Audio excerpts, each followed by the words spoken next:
Okay, I'd like you to take out your technique book, and we're going to work in there for the next few minutes. When you get it, turn to page 20, please.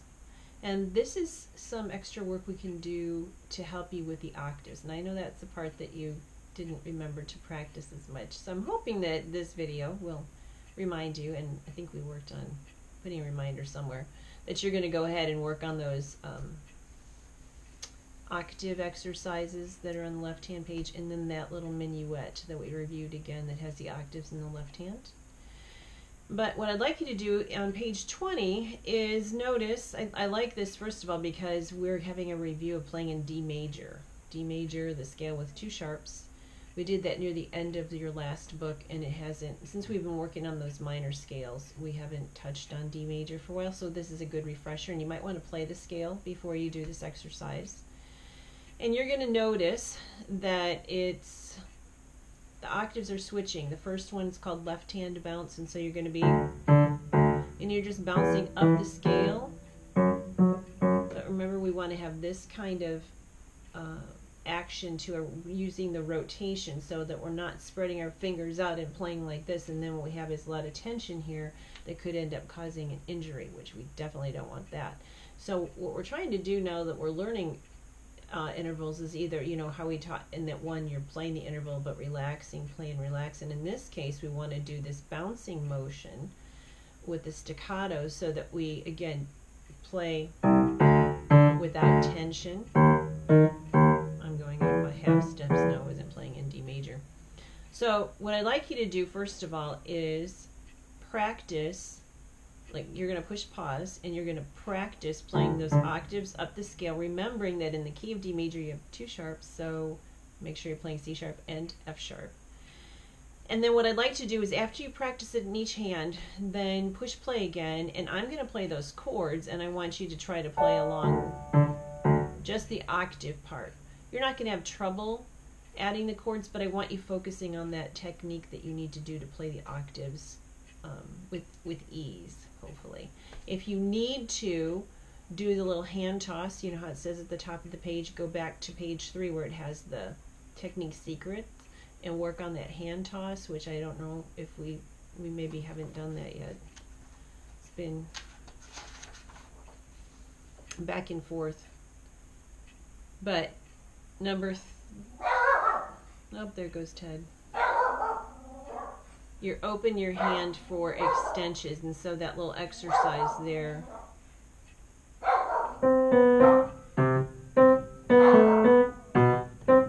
And so they talk about just opening and you're closing your hands like this, because that's what will help you to be able to reach for that octave and close, reach for that octave and close. And that's kind of what they're asking you to do on that page. If you want to look at it, it's a good little thing. I just played it. It's not a difficult exercise, but you can get some of that practice with doing that. And then come back, push play, and I'll play the chords, and you can just practice doing the octaves with me on the video, and then you can do the transposing and finally get the hands together. So push pause, practice that, and then come back. Okay, now are you ready to do it with the chords? I am going to start with the left hand octave bounce, and I'm going to close this, so we'll have to listen to Ted singing.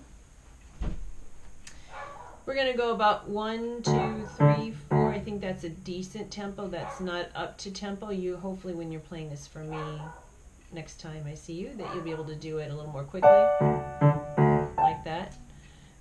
But for today, we're just going to go 1, 2, 3, 4. Okay, so 1, 2. I play first. 2, 3, 4. 2, 3, 4. 2, 3, 4. 2, 3, 4.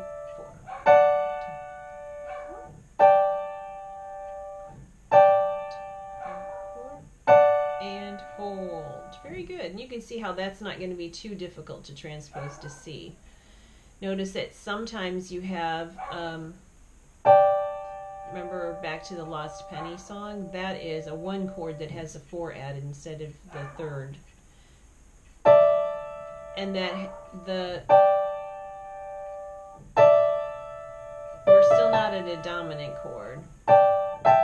The dominant chord is going to be in the second to last measure.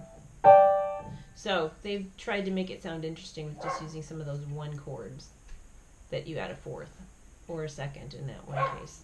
All right, let's switch hands. You're going to do it with the right hand with me now. I'm going to play the left hand chords. 1, 2, ready, play. 2, 3, 4. 2, 3, 4. 2. Are you bouncing? 2, 3, 4. 2, 3, 4.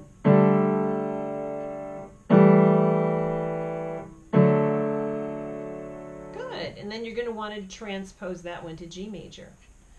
Then the other thing I'd like to do is just look at this faraway castle. All right, so this is lento, which they've reminded you means slowly. So this piece is not supposed to go fast.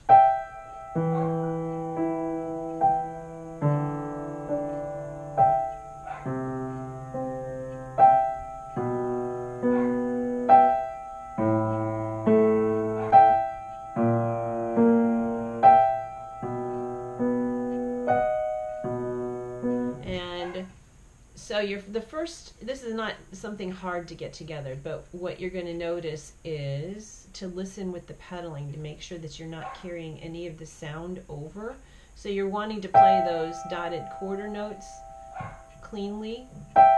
Notice that when you play each one, there's an eighth rest underneath, and then you're going to do the octave as you have the pedal down. So first of all, the first job would be just to try to work on getting the figuring out where your left hand is going.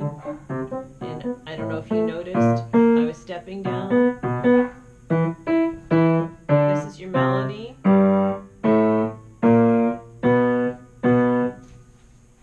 You'll notice this is in a minor key. So this is another one where I'd like to have you push pause, practice those octaves. And I'm going to play, we're not going to worry about the pedal right now. We don't need to add the pedal until the end. So I'm going to play the right hand after you've practiced, so stop me till you're ready. And then I'll play the right hand. You try to do those octaves. This time we're in 6, okay? So push pause and then come back. All right, so you ready to try this? We're going to go about 1, 2, 3, 4, ready, and 2, 3, 4, 5, 6, 2, 3, 4, 5, 6, 2, 3, 5, 6, 2, 3, 4, 5, 6, 2, 3, 5, 6, 2, 3, 5, 6, 2, 3.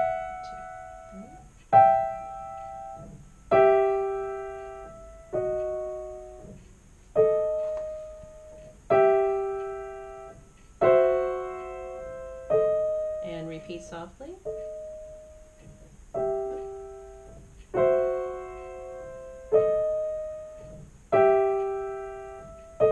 5, 6, 1, 2, 3, 4, 5, 6, 1, 2, 3, 4, 5, 6, 1, 2, off, 4, 5, 6. So you can go back and review that if you want to have help somebody playing with you. You're going to need to work a little bit on that repeat section because of trying to get those chords with the 4 on the sharp, but I don't think it'll be too much to try for you to get the hands together on this.